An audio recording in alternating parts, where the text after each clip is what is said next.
called the Temple of Know Thyself. What it's basically saying is that you are the living temple of the Most High, and the divine essence dwells within you. It's not coming from outside of you or anything like that. It's all within you.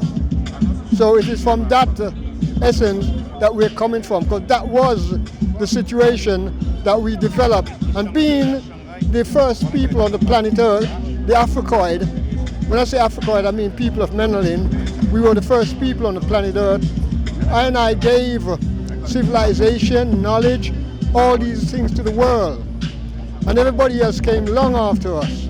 In fact, we were here thousands, if not hundreds of thousands of years before there was European, before there was Indian, before there was Chinese. So why does history start, or biblical history starts with stories like Abraham?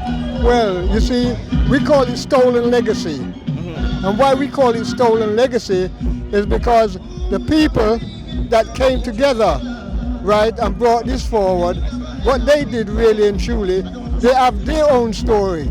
And their own story, right, which was legacies that were stolen from us, they tried to enforce the situation that they themselves were the first people on the planet Earth. They were the first people that invented this, invented that.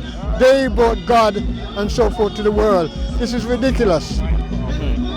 The first aspect of God, when Akhenaten, right, he said that really and truly, if you must have an emblem that represents the Almighty Creator, it could only be the sun. And when asked why the sun, he said because not even a flea cannot exist without the sun and the rays of the sun. The sun is the giver of all life. Is that the reason why you see a lot of Egyptian ideologies circulating around the sun? That is the ideology of it, because you have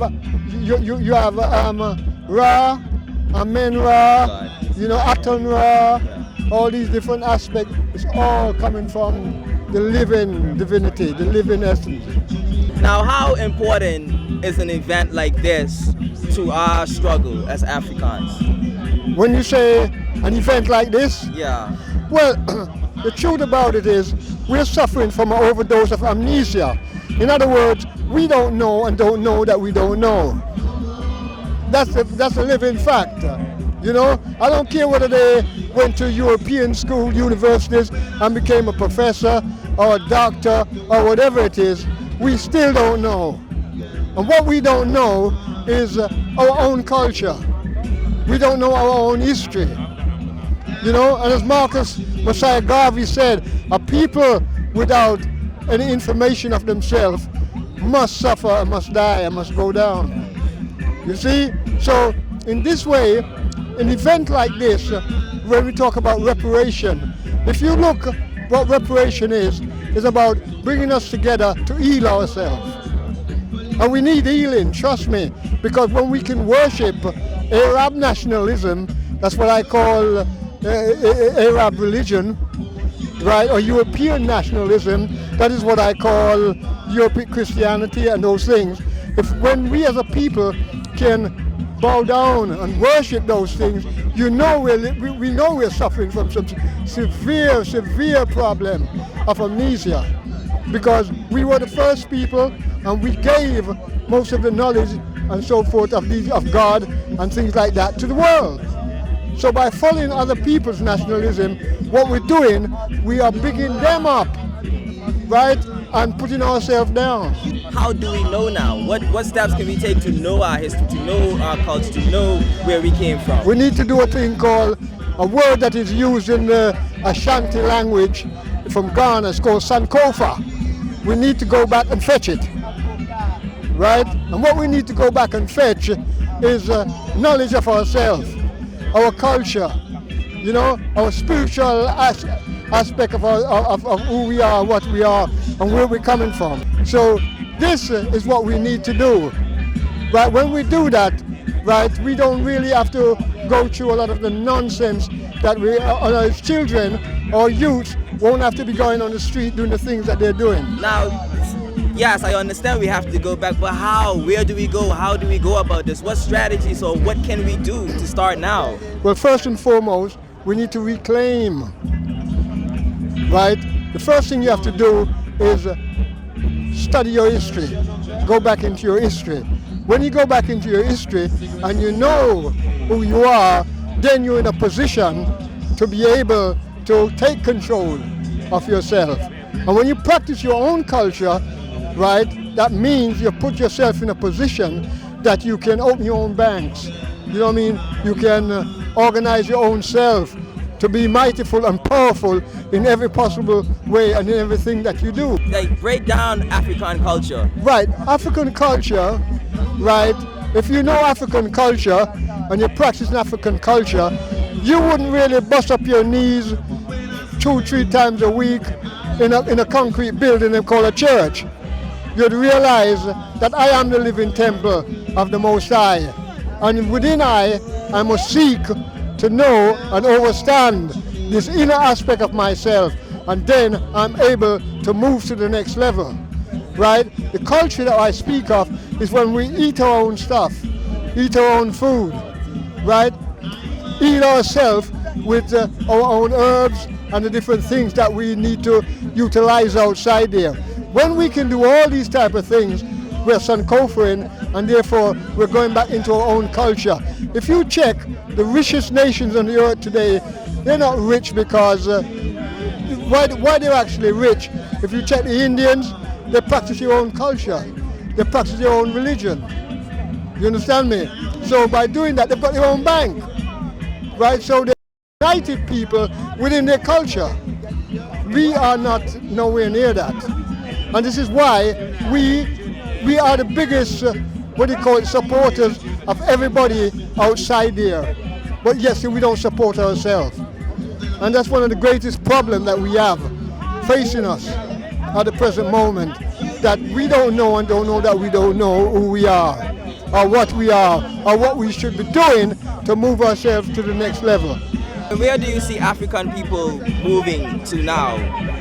Well, the truth about it is, Africa represents the raw material and raw resources capital of the world. Now, if we can have, instead of we have Nigeria, running with Yoruba tribe, running with Hausa, running with Igbo, and Ghanaian running with Fula, with Ashanti, but instead of we have a federated Africa, right, where we first and foremost look to sell our stuff back to ourselves, and by doing that, we create our own banks, and we create our own universities within Africa, that we don't really have to be practicing what these people are enforcing upon us, right? And only until we can do that, which is what we are working towards. That was what Marcus Garvey philosophy was about. That was the totality of Marcus Garvey philosophy. And why do you think that we deviated from Marcus Garvey philosophy? What caused us to deviate from his beliefs? Because what occurred really, as soon as the said people who put us in this situation that we are in, kidnapped us and brought us into colonialism and things like that, as soon as they saw what Marcus Garvey was doing and going for, what they did, they financed some little Negroes, I have to call them Negroes because that's what they were, to join the organization of the UNIA and turn around and report back to the CIA what was happening, and eventually what happened that brought down Marcus Garvey.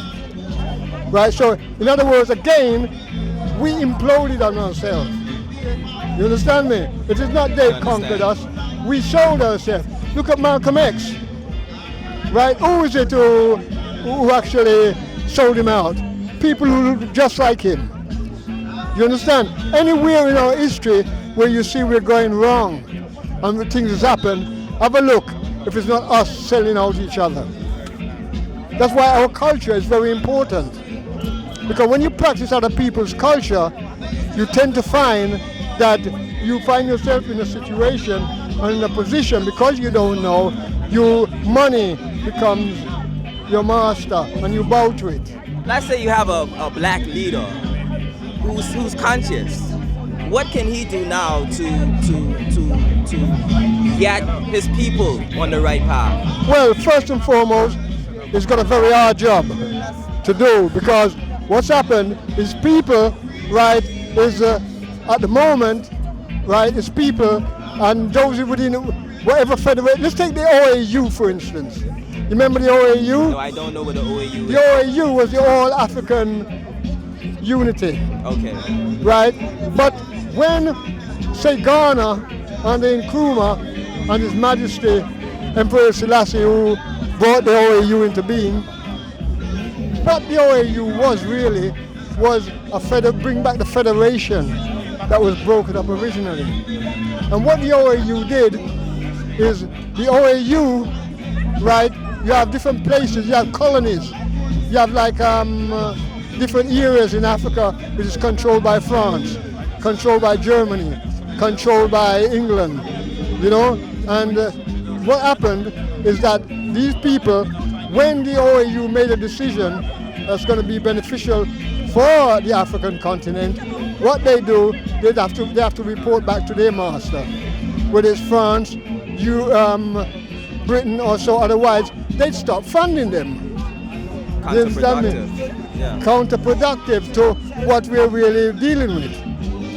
You know, so a conscious prime minister or president in Africa must first, you see, we don't have to reinvent the wheel. Look at China.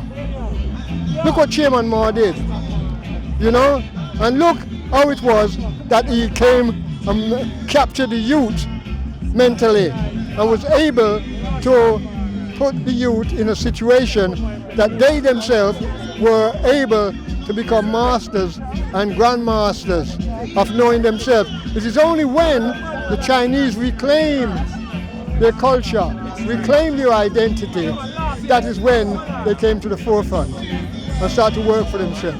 We have to look at these things and take from and add to what we have already so that we can move to the next level.